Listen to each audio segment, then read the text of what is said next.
Hello hi எல்லாருக்கும் வணக்கம். இன்றைக்கி நம்ம போர்பன் பிஸ்கெட்டில் எப்படி பர்த்டே கேக் செய்கிறதுன்னு பார்க்க போகிறோம். கேக் பார்த்திங்கன்னா செம்மையாக இல்லை, முழுசாக பாருங்கள். வாங்க வீடியோக்குள்ளே போகலாம்.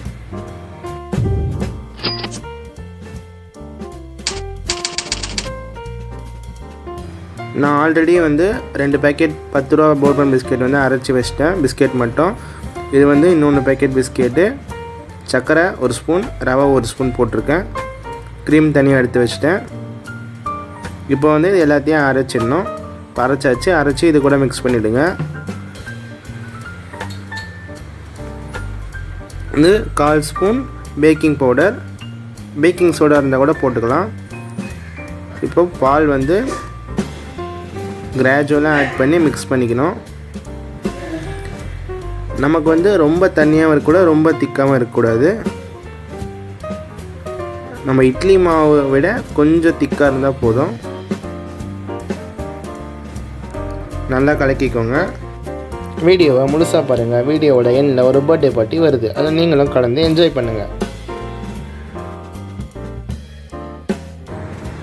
இப்போ இந்த இடத்துல நம்ம கலக்கல் சேர்த்து தொடங்கி சும்மா செம்ம வேகமாக போனால் நமக்கு இப்படி பேஸ்ட் மாதிரி கிடச்சிடும்.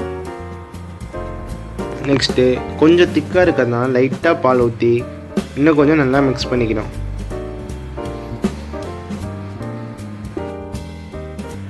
அப்படியே இது பார்க்கவே செம்மையாக இருக்குல்ல, அப்படியே நீங்களாம் பார்த்துட்டே இருங்க.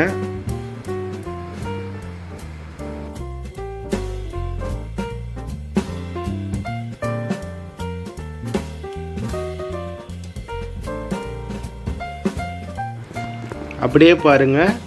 இப்போ நம்ம சின்ன வயசுல திட்டு வாங்கி சாப்பிட்ட பூஸ்ட்டை நான் எடுக்க போகிறேன். இது இப்படி ஏதோ கிணத்துக்குள்ளே இருந்து எடுக்கிற மாதிரில அப்படியே பார்க்கும்போது செம்மையாக இருக்குது. திருன்னு முழிக்குது. நான் பூஸ்ட்டு ஒரு ஸ்பூன் போட்டுக்கிறேன். உங்களுக்கு ஓகேனா 2 ஸ்பூன் கூட போட்டுக்கலாம்.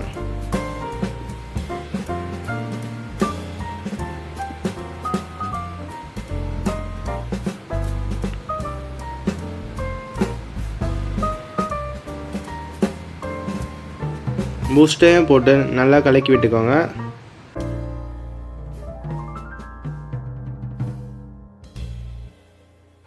இப்போ பூஸ்ட்டு போட்டு நல்லா கலக்கியாச்சு. நான் பால் லைட்டாக ஊற்றிருக்கேன், கொஞ்சம் லிக்விடாக வரதுக்காக. பாருங்களேன், இப்போ பால் ஊற்றினோன்னா பூஸ்ட் கலர் அப்படியே வருது. இது கூட டேஸ்ட் பண்ணி பாருங்கள், செம்மையாக. இந்த பேட்டரி எடுத்து ஓரமாக வச்சுட்டு இப்போ எந்த பாத்திரத்தில் நம்ம கேக் செய்யலாம்னு ஆசைப்பட்றோமோ அந்த பாத்திரத்தில் எண்ணெய், நெய், வெண்ணெய் எது வேணால் நீங்கள் தடவிக்கலாம். நெக்ஸ்ட்டு அப்படியே இதை ஸ்லோ மோஷனில் ஊற்றுங்க. ஸ்லோ மோஷன் வரலன்னா கொஞ்சம் வேகமாக ஊற்றிக்கோங்க.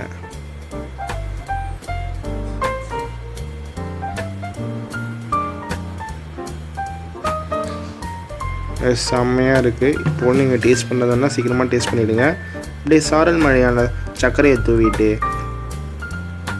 அது மேலே நம்ம ஆல்ரெடி எடுத்து வச்ச க்ரீம்லாம் நம்ம லேயராக வைக்கிறோம். நெக்ஸ்ட்டு நட்ஸ் மழை பொழிந்து அது மேலே ஜெம்ஸ் தூக்கி போட்டு விளையாடுங்க.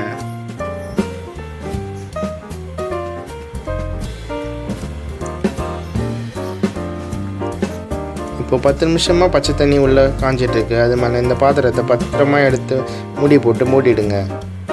இப்போது கரெக்டாக 40 நிமிஷம் கழித்து திறந்து பார்த்திங்கன்னா வெந்துட்டுருக்கும். அப்படி வேகலைன்னா 10 நிமிஷம் எக்ஸ்ட்ரா வேக வச்சு திரும்பி 20 நிமிஷம் ஆற வச்சு கவுத்திங்கன்னா பர்த்டே கேக் ரெடி.